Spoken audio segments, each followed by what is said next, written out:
HANradio.com. Welcome back to your coffee break presented by Stratford Orthodontics on HANradio.com. John Kovach, and we are joined right now by FCIAC past president and Fairfield Ludlow Athletic Director Dave Shulz, FCIAC Executive Secretary John Kuczo, and current FCIAC President Mike King, the Athletic Director at Trumbull High School. We're going to discuss the changes in the FCIAC football schedule, the biggest being moving the championship game, or the biggest maybe moving the championship game back to its traditional home as a standalone contest on Thanksgiving Day. That required a reduction to 9 games for the regular season, down from 10. How did we end up at the decision that was made the other night? You want me whoever to talk whoever there, can John? answer. Whoever Okay. can answer. I throw it out there. All right.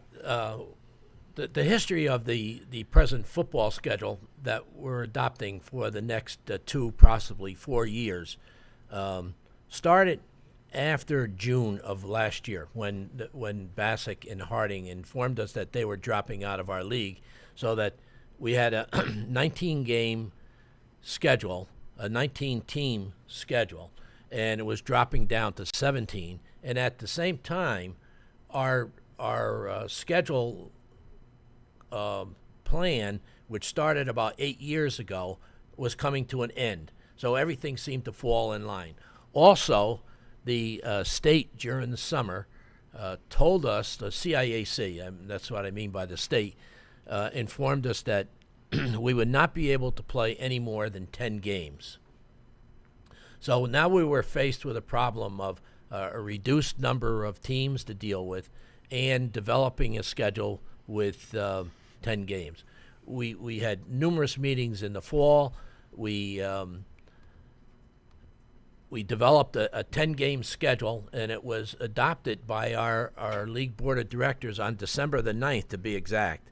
And then in the middle of March, the football committee met, and myself and Mike King, the president of our league, we attended the meeting. Usually we don't go to committee meetings, but we wanted to see what exactly was it the coaches wanted.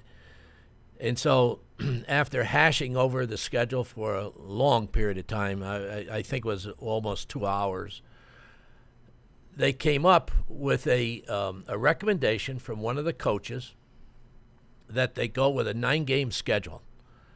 And it was unanimously adopted by all the coaches present.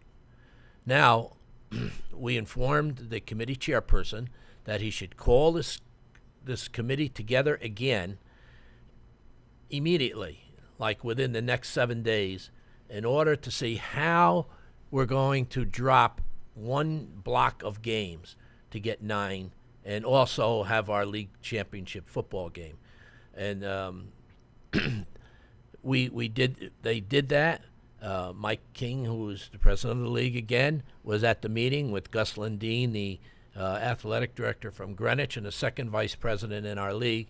So they were at the meeting, and they voted to adopt the schedule with 9 games and the league football championship involved in the schedule.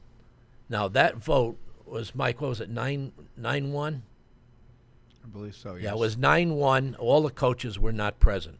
And incidentally, in the first meeting, all the coaches were not present, but there were 13 there, and they voted 13-0 to have a 9-game schedule. So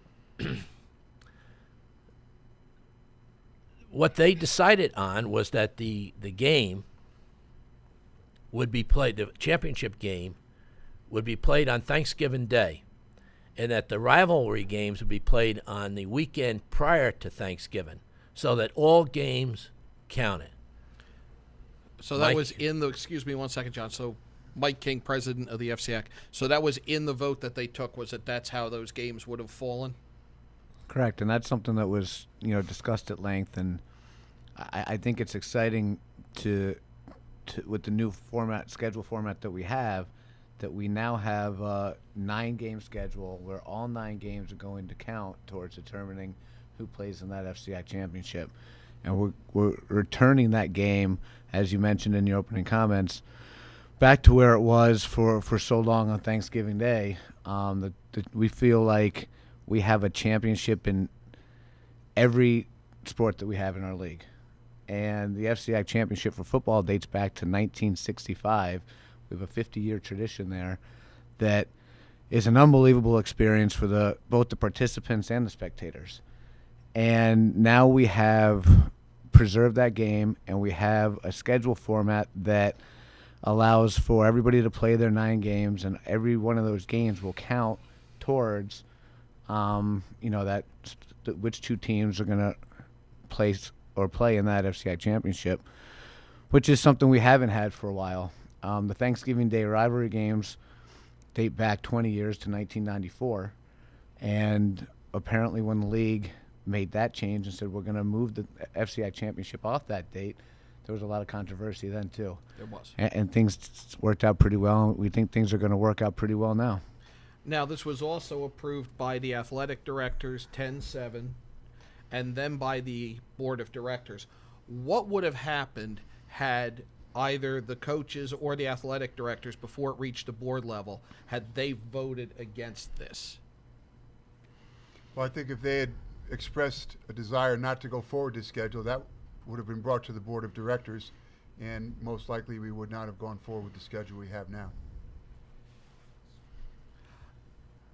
One of the things that's been thrown about, there's been a lot on social media about this change. One being that it elevates a conference championship that some people say is unimportant, their word, almost above the state playoffs, and also above all of the schools playing 10 games. Any thoughts on that belief, that opinion? Well, it's true. They unfortunately can't play 10 games with the setup that the state has given us now with our FCIAC championship game. However, there are many coaches out there, too, who have reached out to us today and yesterday that are supportive of the schedule that we have in our league and how it will play out, that 9 games will be their season, and they really support and look forward to that FCIAC championship game on Thanksgiving Day. Is that a return to tradition? Because I have talked to some people, longtime Fairfield County people, who expressed a desire to, a memory of that game being the standalone game on Thanksgiving. Yes, it is. It is one of the considerations that we wanted that game to stand alone. And more importantly, though, was the coaches said they wanted all games to count. And if you go to the rivalry games being played on Thanksgiving, it did not count. Right. And one coach said to me, some teams get a free pass. In other words, they have a good record and they play their best game of the year or their most difficult game of the year, and that game doesn't count. And actually said they get a free pass. And they would like to see that system changed where the rivalry game would be played before the game. And that was discussed, at every level along the way with the coaches, with the athletic directors, with the board of directors and the executive committee. And I think one of the, there's a lot of comments out there that, the kids aren't going to get to play in front of a great crowd, and that the rivalry game being played 5 days earlier is going to be diminished somehow. And at each step of the way, when we discussed this, there were mixed feelings, and we don't necessarily believe that's going to be the case. I think there are a lot of people who are excited about that game being played earlier, where they don't have the Thanksgiving conflicts, where the game is going to count for a championship, and where potentially more people or people that traditionally travel out of the state can now see that game.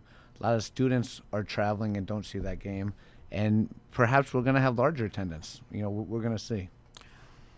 One of the questions that came to me yesterday as all this was going down is, aren't there already teams, I'm trying to remember if there are any in the FCIAC, that play their games Tuesday night, Wednesday night of Thanksgiving week.